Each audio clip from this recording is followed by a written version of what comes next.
Família, você sabe quem foi Gary McKnowne? Quem souber, deixa aqui nos comentários, tá? Para muitos de vocês, esse nome pode até soar familiar. Porém, muitos de vocês também eram novos demais quando esse caso aconteceu, para que pudessem lembrar com facilidade nos dias de hoje. Isso porque esse evento ocorreu no ano de 2002, onde Gary McKnowne se envolveu no maior escândalo da sua vida, que quase resultou nele sendo extraditado para os Estados Unidos, onde ele iria receber uma sentença de prisão perpétua. Você já viu que não é coisa pouca, né? Mas antes de a gente continuar essa história toda, já deixa o seu like aqui embaixo, não se inscreva de se esquecer e vem comigo porque eu sou o Thiago Tadeu e sejam bem-vindos ao Mundo Inverso. Opa família, antes de começarmos o vídeo eu quero falar que ele está sendo patrocinado pela Manual. A Manual produz uma linha de produtos incrível para o tratamento de calvície. E como vocês bem sabem, várias vezes eu comentei aqui no canal meu problema genético de calvície. E poder fazer um tratamento para isso em casa me deixou muito feliz mesmo. Os produtos da Manual tratam o problema da calvície com muita praticidade e segurança também. Basicamente, não tem como errar, né? Eu mesmo achei que seria algo complexo, mas ó, é super fácil mesmo de utilizar. E se você pensa que precisa estar em um estágio de calvície muito avançado ali, a Manual desenvolveu um produto que trata tanto os estágios iniciais, quando você percebe que começou de fato ali, até os estágios mais avançados. E claro que eu já tô usando para garantir a cabeleira de volta, né? Agora, a parte mais legal é que esse tratamento pra lá de completo pode parecer algo extremamente caro, né? Mas não é. A Manual tem produtos que custam a partir de R$25 e você recebe com frete grátis na sua casa. Viu só como a Manual simplificou o tratamento pra calvície? E melhor ainda, eu consegui um cupom de desconto chamado Inverso 40. Com ele todo o site da Manual está com 40% de desconto para a primeira compra sua lá. Aproveita e começa hoje mesmo a tratar sua calvície. Ou se você conhece alguém, dá para alguém um kitzinho de presente, vai. O link e o cupom está aqui na descrição do vídeo. Muito obrigado, Manual, por patrocinar esse vídeo. E agora, vamos voltar para a programação. Precedentes. Gary McKnowne era apenas um administrador de sistemas que trabalhava diretamente com TI, onde ele ficava responsável ali por cuidar das redes e servidores dos locais em que ele era empregado. Porém, Gary não se contentava apenas com essas suas técnicas de profissão. Na realidade, ele tinha muito fascínio pela cultura hacker. Desse modo, quando não estava trabalhando, Gary McKnowne passava praticamente todas as suas horas vagas aprendendo e praticando suas habilidades como um hacker, invadindo computadores desavisados ao redor do mundo inteiro. O incidente.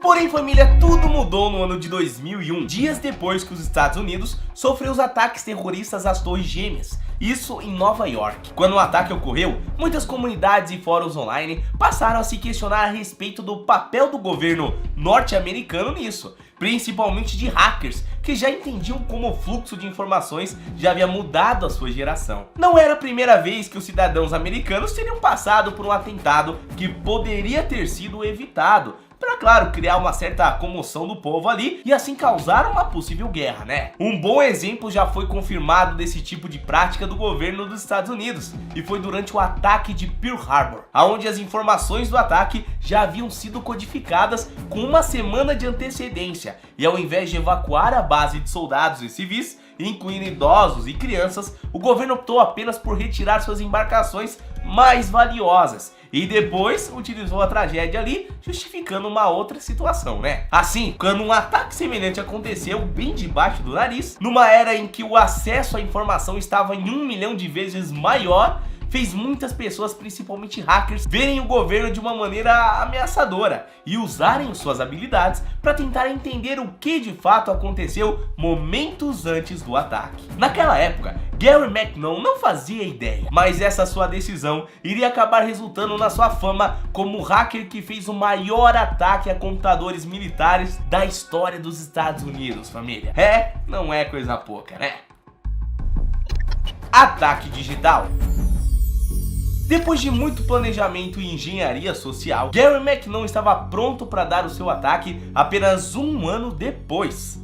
Isso em 2002. A invasão levou algumas horas, porém Gary McKnowne foi capaz de ganhar acesso e controle a nada menos do que 97 computadores do Pentágono, Exército, Marinha e Aeronáutica dos Estados Unidos, assim como alguns computadores do Departamento de Defesa e até mesmo da NASA, família. Além disso, a sua invasão foi muito discreta, ou seja, ninguém se deu conta de que ele tinha esse nível de acesso aos computadores, onde Gary McKnowne conseguiu permanecer agindo em segredo por mais de um ano, aprontando uma diversidade de horrores com as máquinas. Por exemplo, certo dia uma dessas máquinas foi conectada a uma rede militar temporariamente, provavelmente durante uma sessão de backup de arquivos para uma rede paralela à internet, que é mais segura para eles, né? Porém, durante essa pequena janela de acesso, Gary foi capaz de invadir essa rede também, por meio de um computador contaminado, invadindo um servidor com mais de 2.000 computadores do exército conectados, onde ele deletou todos os arquivos dos sistemas operacionais de cada um desses computadores,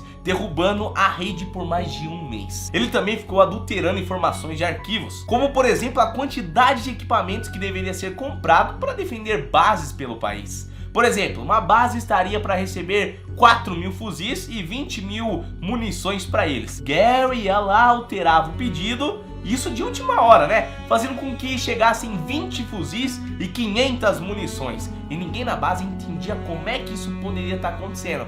Mas como eram ordens em arquivos, tinha que fazer, né? Ele também mexia nos planejamentos do exército, podendo fazer com que toda uma frota da marinha fosse enviada em missões perdidas pelo mundo, aonde eles descobriram que a viagem era um erro dias depois. Em um outro momento, ele acessou uma rede militar com 300 máquinas e fez a rede cair como da vez anterior. Finalmente encontrado! Gary McKnowne era um hacker muito habilidoso, sabia esconder os seus rastros muito bem, porém ele acabou cometendo alguns erros cruciais que fez ele eventualmente ser identificado e descoberto pelos militares. Isso porque Gary não se contentava apenas em zoar os arquivos, ele também deixava mensagens de texto em locais aleatórios, que continham nos textos ali mensagem anti-americanos. E como ele havia acabado de passar pelo 11 de setembro, o governo como um todo estava obstinado a corrigir toda e qualquer falha nos seus servidores. E as mensagens de Gary causou muita discórdia interna, porque eles achavam que era um dos seus aliados zoando com a cara deles de uma maneira babaca, né? Porém, com o tempo, alguém se deu conta de que essa pessoa poderia ser de fato de fora do local. Assim, obstinados pelo ódio dos seus ataques, o exército finalmente foi capaz de rastrear e identificar Gary McKnowne, que naquele ponto já tinha causado quase $1 milhão em prejuízo, o que na época valia muito mais do que $1 milhão hoje, né? Prisão. Gary McKnowne estava saindo de casa em um dia qualquer, quando ele foi cercado e preso por uma unidade especializada em crimes cibernéticos do governo britânico. Uma vez condenado, ele tentou justificar suas atitudes, dizendo que estava tentando saber se o 11 de setembro teria sido algo arquitetado pelo próprio governo dos Estados Unidos. Porém, isso não serviu de desculpa para que o exército norte-americano e o seu governo o prendesse, né? Eles passaram a ver a existência de Gary como uma ofensa, já que ele foi capaz de viver como um parasita por mais de um ano lá dentro da rede deles, sem ser percebido, mostrando até mesmo uma certa incompetência por parte do exército, né? Gary era muito bom no que fazia, né? Porém, estamos falando de um exército com o maior orçamento do mundo sendo invadido por uma pessoa sozinha e seu computador por mais de um ano ali. Então dá pra entender que existia ali uma certa brecha, podemos dizer até uma certa fraqueza, né? Por conta disso, ele sofreu uma verdadeira caçada às bruxas por parte do governo dos Estados Unidos. Gary foi condenado e considerado culpado por 14 estados norte-americanos, recebendo 8 acusações que lhe garantiriam cerca de 70 anos de prisão, o que praticamente faria ele passar o resto da sua vida na cadeia, né? Porém, como ele acabou sendo mantido na Inglaterra, foi o julgamento de lá que contou. Então, apesar de ser condenado, o escocês ganhou liberdade condicional e durante esse período foi proibido de usar qualquer computador com acesso à internet. Ele era obrigado a se apresentar às autoridades britânicas diariamente e não podia deixar sua casa à noite, viu? Perseguição. Só que foi aquilo que eu disse antes, né? O governo americano não passou a querer aceitar a existência de Gary no mundo. Era só ofensivo demais pra eles ter alguém assim vivo. Por conta disso, mesmo depois de Gary já ter sido julgado e cumprir a sua pena na Inglaterra, o governo norte-americano não descansava, passando dias e noites buscando formas de validar um pedido de extradição, onde Gary teve que enfrentar longas e árduas batalhas numa guerra judicial para que ele não fosse enviado aos Estados Unidos, aonde poderia pegar até uma perpétua definitiva naquele ponto. Porque eles estavam, claro, ficando cada vez mais irritados com a ideia da sua liberdade condicional, né? Isso começou em 2005, família. Porém, a sua guerra judicial só foi ter um fim definitivo lá em 2012, quando, depois de muita insistência por parte do governo norte-americano, que teve vários pedidos de extradição recusados e ainda continuavam enviando novos, o governo da Inglaterra finalmente se posicionou, impedindo que novos pedidos fossem aplicados para o caso de Gary, que saiu vitorioso de certo modo, né? Porque assim, os anos de vida que ele ganhou em liberdade devem ter sido perdidos durante o estresse de quase 8 anos de processo sem parar, né? Depois de conquistar a sua liberdade, Gary percebeu que todo esse caso havia lhe transformado em um dos hackers mais famosos da história. Assim, ele foi capaz de reinventar a sua carreira, trabalhando como consultor, agindo como uma espécie de hacker guru ali, que auxiliava grandes empresas e até mesmo governos a se protegerem de invasões de hackers como ele. Bom, ninguém melhor do que uma pessoa que fez o negócio para ajudar, né, a não acontecer de novo. Só que, família, eu vou pedir para você dar uma acalmada agora, tá? Senta se você estiver de pé e deita se você estiver sentado, porque é aqui que essa história de Gary fica realmente interessante. Revelações bombásticas. Durante o período que ele estava invadindo os computadores do governo, Gary McNown bisbilhotou um bocado de coisa e teve acesso a uma quantidade inimaginável de documentos sigilosos do governo, chegando até mesmo em arquivos de alto escalão. Como ele ficou um ano dentro da rede do governo, Gary rapidamente cumpriu seu objetivo de tentar entender a participação do governo nos atentados de 11 de setembro. E por conta disso, com o tempo ele foi procurando novos interesses para investigar. Um dos temas que mais lhe deixava curioso envolvia os boatos de que o governo dos Estados Unidos, assim como muitos outros pelo mundo, já haviam informações e até mesmo exemplares de vida extraterrestre, como corpos, naves alienígenas, enfim, essas coisas, né? Os boatos sugeriam que essas coisas estavam armazenadas em hangares ultra secretos. Ele, assim como muitas pessoas da época e até nos dias de hoje, acredita que tais governos fazem esse tipo de prática por acreditar que a população global não está pronta para receber esse tipo de informação e que a comoção social gerada por uma revolução do tipo poderia trazer consequências tenebrosas para a vida das pessoas e até mesmo poderia causar a ruína de várias sociedades pelo mundo. Desse modo, a teoria acredita que o governo está mantendo essas informações em sigilos para meio que poupar a população, se rebelar, ficar nervosas, um monte de coisa, né? Ao longo da história, vários depoimentos de antigos militares e funcionários do governo contribuíram para a ideia da teoria, como por exemplo a da Donna Hayley, uma mulher que havia trabalhado na NASA na década de 70 e revelou que viu funcionários do edifício 8 do Centro Espacial Johnson, no Texas, editarem algumas imagens que foram capturadas ali por satélites para retirar os OVNIs presentes antes que as fotos pudessem ser reveladas ao público. Segundo Donna Hayley, ela teria visto imagens que mostrariam que existem cidades construídas no lado escuro da Lua, assim como naves pousadas e sobrevoando a superfície lunar. Isso acabou fazendo com que Gary desenvolvesse um interesse rápido por esse assunto, quando ele estava, claro, nas suas invasões ali, onde ele foi diretamente para os computadores conectados aos servidores do edifício 8. Achados.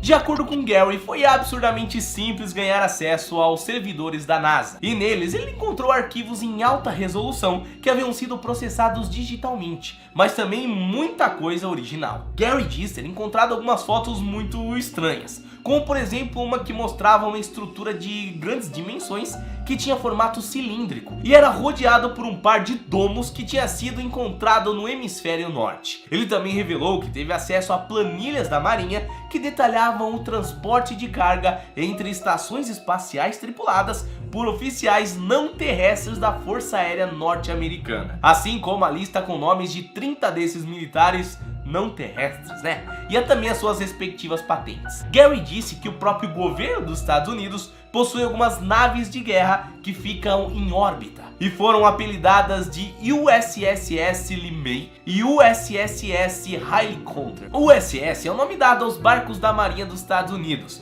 e o S a mais esses casos fez Gary imaginar que ele seria referência ali ao United States Spaceship, que traduz para nave espacial dos Estados Unidos. Controvérsias.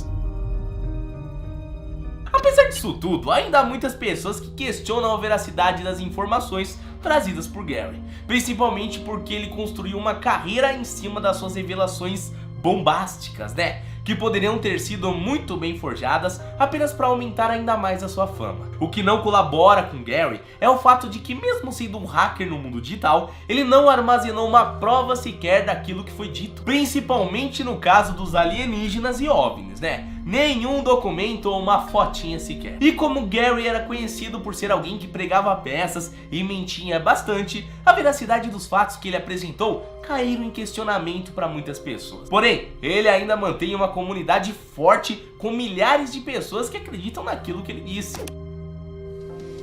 É certo que até nos dias de hoje, essas histórias dividem opiniões, né? E que tal você deixar a sua aí nos comentários? Você acha que essa parte dos OVNIs é real? De fato ele foi um hacker, de fato ele invadiu, né, informações ali preciosas. Mas será que ele aumentou ou não?